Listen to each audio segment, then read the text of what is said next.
नमस्कार, माय माउली हिंदी समाचार में आपका स्वागत है और मैं हूं शेख इस्माइल। दर्शकों, अभी इस वक्त हम भेदोड़ा गांव में हैं। भेदोड़ा गांव से हम यानी काफसी, भेदोड़ा, मनियारपुर, घोड़ा, मजरा और दहगांव की तरफ हमारा एक माय माउली का एक राउंड चल रहा है। उन काश्तकारों की हालत और उन किसान भाइयों का किस तरह से हाल हो रहा है वो देखने के लिए आए।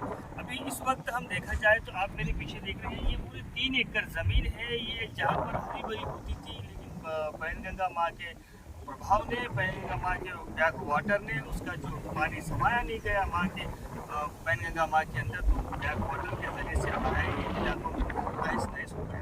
दर्शकों, अभी इस वक्त आप देख रहे हैं कि ये जो हरी भरी जिस तरह से ज़मीन होती थी आज बंजर ज़मीन हो गई है और इनके ये जो झाड़ के पौधों में ज़रा सा भी दम नहीं। अभी इन लोगों का आरोप है कि यहाँ पर हर कोई लीडर आकर देख रहा है, हर कोई यानी पक्षपात भी आ रहा है और विपक्ष भी आ रहे हैं। ये सिर्फ आना इनका सिर्फ दिलासे के लिए दिखाई दे रहा है। देखिए, कोई यहाँ पर कोई प्रयत्न नहीं कर रहा है कि इन किसानों को किस तरह से मदद की जाए। अभी एग्रीकल्चर डिपार्टमेंट पर भी उंगली उठ रही है। देखिए, यहाँ पर जो साइंटिस्ट होते हैं वो आकर इन लोगों को समझाना चाहिए कि किस तरह से यहाँ पर इनको कौन सी अगर पीक लेना है, या तो फिर तुअर की पीक लेना है या तो फिर कोई कपास की पीक लेना है, लेकिन साइंटिस्ट भी यहाँ पर अभी तक कोई नहीं पहुँचा है। अभी इन लोगों का कहना है कि अगर ये पता चलता है तो हम अभी तुरंत लगाएंगे, क्योंकि समय दिन ब दिन बीतता जा रहा है। देखिए, 1000 एकड़ का डूबना ये बहुत बड़ी मुसीबत की बात है और 1000 एकड़ में कम से कम किसान भाइयों का काफ़ी सारा नुकसान होता है। इनका रहना, खाना, पीना, जीना, मरना और दवा खाना, जितने भी ज़रूरतें होती हैं, ये सिर्फ काश्तकारी के भरोसे पे होती है और ये कोई बड़ा बिजनेस इनके हाथों में नहीं होता है। लेकिन इस वक्त जहाँ पर देखिए, अभी जो पुरपीड़ी हुई है, यानी जिस किसानों को जिस तरह से नुकसान हुआ है, इसका मुआवजा मिलना है वो तो अलग बात रही, लेकिन इस वक्त किसान किस तरह से उभर के आएगा। किसान कह रहे हैं कि अगर हमें पैनगंगा के नदी के तट पर अगर करंट की सहूलत होती थी तो हम चलिए, ये एक पीक चली गई तो क्या हुआ, दूसरी पीक में भी हम उसको निकाल ले सकते थे या तो तीसरी पीक भी ले सकते थे। लेकिन करंट नहीं रहने की वजह से हम लोगों को दूसरी कोई पीक नहीं मिलती, बस एक ही पीक के ऊपर यानी एक ही फसल के ऊपर हम निर्भर रहते हैं। अभी वो जिस फसल के ऊपर हम निर्भर रहते हैं वो भी फसल हमें धोखा दे रही है और जो पानी का प्रकोप है वो लगातार बढ़ते जा रहा है। देखिए, ज़रा सा भी अगर पानी 1 या 1.5 दिन का पानी आ जाता है तो हमारी जो खेती है वो पूरी तरह से बह जाती है और पूरी तरह से डूब जाती है। अभी इस वक्त आप देख रहे हैं कि मेरे पीछे आपकी जहाँ तक भी नज़र जाएंगी, ये पूरा का पूरा डूबा हुआ मंजर नज़र आएगा। अब बताइए, अब किसान इस वक्त ऐसे हालत में किस तरह से अपनी खेती करेगा, अभी इसके अंदर क्या बोएगा। अभी कुछ बोने के लिए कुछ बाकी भी नहीं रह रहा है, क्योंकि यहाँ पर कोई सजेशन देने वाले जो जानकार है, जिनको समझता है किस काश्तकारी के बारे में, वो भी आकर इनको समझाया नहीं जा रहा है। सिर्फ अगर बात करते हैं तो फ़ोन पर बात करते हैं, लेकिन फ़ोन पे इन काश्तकारों को समझ में नहीं आता। इनको मिलकर समझाना चाहिए, क्योंकि आप डबल भी उभर सकते हैं, आप जी सकते हैं। इस तरह से इन लोगों को समझाना चाहिए। दर्शकों, ये तस्वीर देख रहे हैं आप, ये काफसी शिवार में की है, जहाँ से पूरा पानी इस जो खेत देख रहे हैं आप, ये 3.5 से 4 एकड़ खेत पूरा पानी से डूब गया था। अब कुछ पौधे भी यहाँ मुरझा गए, लेकिन पौधों को तरोताज़ा करने के लिए किसान भाई जो आप देख रहे हैं स्प्रे कर रहे हैं, लेकिन ऐसा लग नहीं रहा कि इनकी जो फसल है वो हाथ में आएंगी। कोशिश तो किसान अपनी पूरी तरह से कर रहा है, लेकिन समझ में नहीं आ रहा कि ये फसल हाथ में आएगी नहीं आएंगी। उम्मीद तो बड़ी जता रहे हैं इससे। ये काफसी शिवार का जो नाला है ये सबसे ज़्यादा प्रभावित होता है इस इलाके में, और यहाँ से भी रास्ता बंद हो जाता है भेजोड़ा जाने के लिए।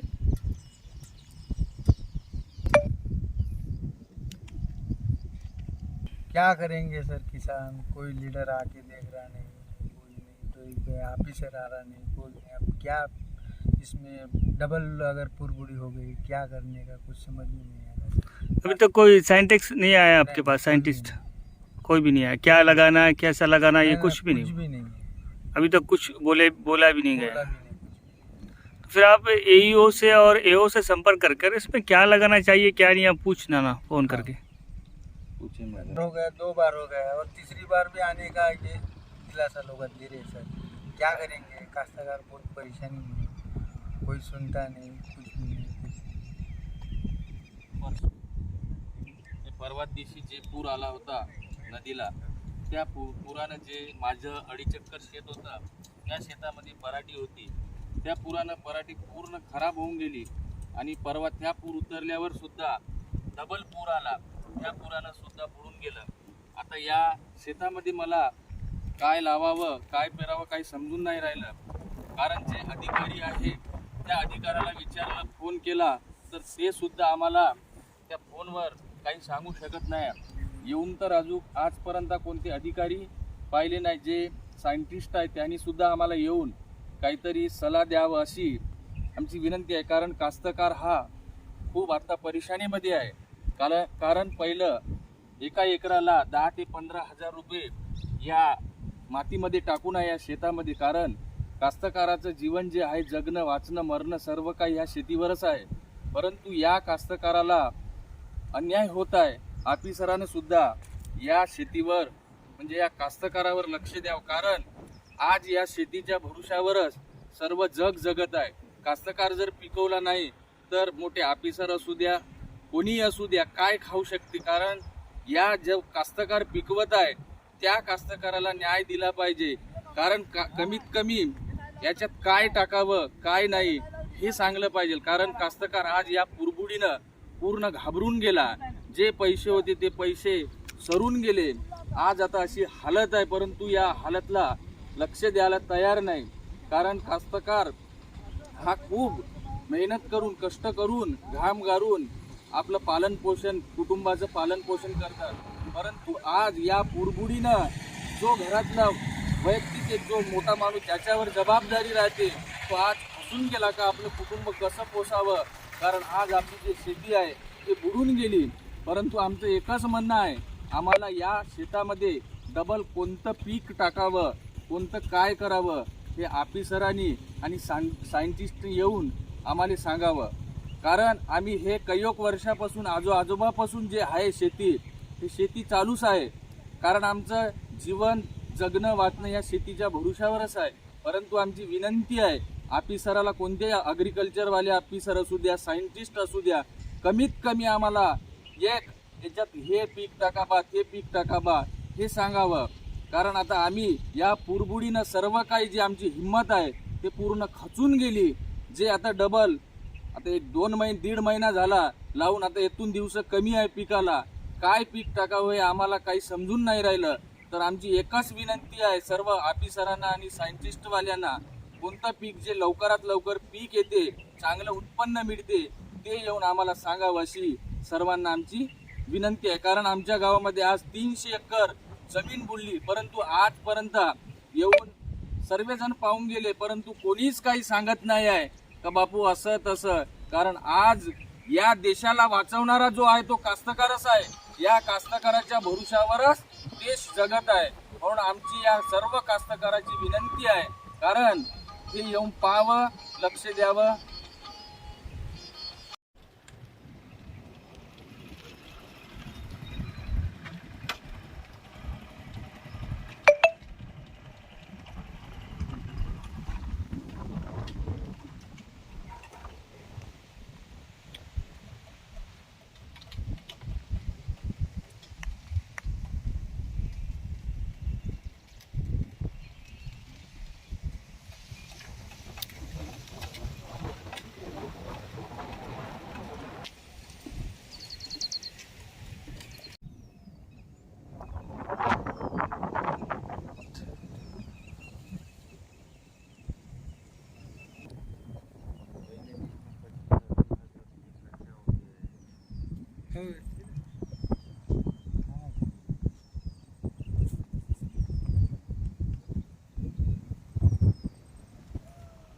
सरकार को बोलते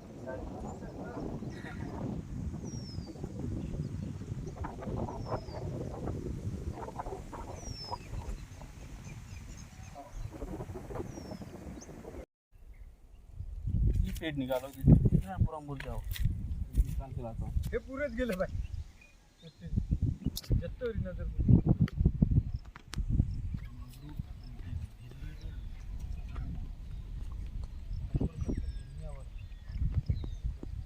दर्शकों, ये यहाँ पर पूरा 10 एकड़ है अभी 10 एकड़ में पूरी तो ये प्रकाश भालेराव नामक शख्स की ज़मीन है। ये प्रकाश भालेराव, और इनकी पूरी ज़मीन आप देख सकते हैं कि किस तरह से ज़मीन की हालत है। यहाँ पर पौधे भी नहीं दिखाई दे रहे, जो सड़े हुए पौधे नज़र आते थे, लेकिन वो सड़े हुए पौधे भी यहाँ पर नज़र नहीं आ रहे, क्योंकि इस तरह से यहाँ पर बर्बादी का आलम दिखाई दे रहा है। अभी एक तो फिर से अभी लापरवाही करंट डिपार्टमेंट की बताएंगे हम आपको। करंट डिपार्टमेंट की तरफ से भी यहाँ पर कोई सहूलत नहीं नज़र आ रही है, यानी कुछ मदद भी नज़र नहीं आ रही है। सहूलत तो छोड़िए, मदद के लिए भी ये गुहार लगा चुके हैं, लेकिन उनसे भी कोई मदद नहीं आ रही है। देखिए अब ये किस तरह से दिखाई जो दे रहा है आपको, ये सीधा कैमरे में आप देख सकते हैं कि हमारे किस तरह से करंट का हाल है। अभी ये खेत में आने के लिए भी डर लग रहा है, ऐसा प्रकाश भालेराव कह रहे हैं। अब उनके लड़के शुभम भालेराव से हम बात करेंगे। शुभम भालेराव विदोड़ा गांव से हूँ। कई दिनों से चल रही बारिश की वजह से ये गंगा नदी का पानी जो है वो हमारे खेत में पूरा घुसने की वजह से फसल का पूरा डैमेज हो गया है। आप देख रहे होंगे ये खेत 10 एकड़ का खेत है, उसमें हम कपास लगाए थे और 8 दिन से लगातार हुई बारिश की वजह से पूरा नुकसान हो गया है। आज पूरा उसको एक भी पेड़ भी उसका काम आने के वैसा दिख नहीं रहा है। लेकिन आज तक हमारे गांव में या किसी के भी खेत में कोई ऑफिसर या कोई अधिकारी कोई भी आके हमारे को आज तक मिला नहीं और कोई बताया नहीं कि हमारे ये खेत के बारे में कोई सुझाव भी नहीं दे रहे हैं। और खाली पॉलिटिकल्स वाले आ रहे हैं, लेकिन खाली बता के जा रहे हैं कि हम कुछ करेंगे, लेकिन आज तक कोई ऊपर से ऑफिसर भी नहीं आया है कि उसकी हमारे बारे में हमारी जानकारी या कुछ हमारे बारे में नहीं पूछताछ किए। हम परसों शनिवार को या शुक्रवार को MRO ऑफिस में जाके वो लेटर भी लेके कि सर हमारे खेतों में आओ, देखो हमारा सर्वे करो, हमारा नुकसान देखो बोल के, लेकिन आज तक उसका भी रिप्लाई कुछ नहीं आया। और आप देख रहे होंगे हमारे पीछे जो करंट का वायर हमारे खेत में झुका हुआ है, वो करंट ऑफिसर भी हमारे को नहीं देख रहे हैं। और हमारे खेत में आज काम करेंगे बोल तो भी डर लग रहा है कि कुछ करंट ना लग जाए। पूरे पोला भी गिर गए हैं, वायर भी झुका हुआ है। मैं रिक्वेस्ट करता हूँ कि कलेक्टर मैडम या कोई आए हमारे खेतों के बारे में देखे, हमारी जानकारी ले कि क्या आज तक हमारा जो खर्चा हुआ है, कितना खर्चा हुआ है, ये भरपाई करे। क्योंकि अगला हम फसल लगाएंगे बोले तो भी हमारे पास जो अभी खर्चे के लिए पैसा भी नहीं है, और क्या फसल लगाएंगे ये बारे में हमको समझ भी नहीं आ रहा है। एग्रीकल्चर ऑफिसर यहाँ आए और हमारे खेत में देखेंगे कि अभी ये जमीन में हम कौन सा फसल लगाए और ये क्या उत्पादन ले बोल के हम उससे रिक्वेस्ट करते हैं।